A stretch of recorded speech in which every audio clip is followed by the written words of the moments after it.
Bayerwald Radio. Ich freu mich drauf. Geschichten aus dem Leben von Sepp und Xaver. Nur im Original, dem Bayerwald Radio. Ihr Sender für Volksmusik.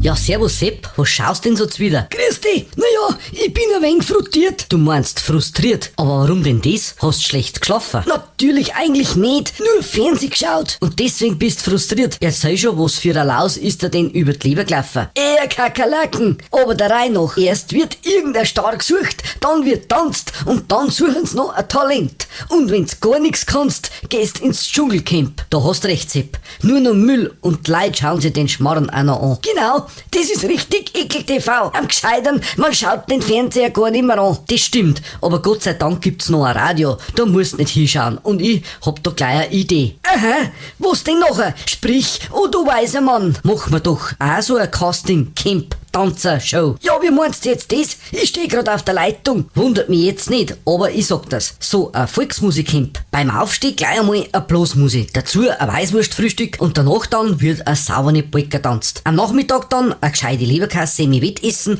und zur Prüfung dann ein Gstanzl singen. Das hört sich gut an, aber was magst denn, wenn einer die Prüfung nicht besteht? Dann müssen's zur Strafe 6 Stunden heimhören und zum Essen gibt's dann nur ein warmes Wasser von die Weißwürst. Quasi mit Geschmack, aber mit 5 Vitamine. Jawohl, das machen wir. Ich bin dabei. Ich kauf gleich einmal die Leberkasse-Semin zum Trainieren. Gut, und ich besorg die Würst. Dann geht's auf ins Camp. Servus Sepp, bis nachher. Servus Xav, das wird der Gaudi. Bis später.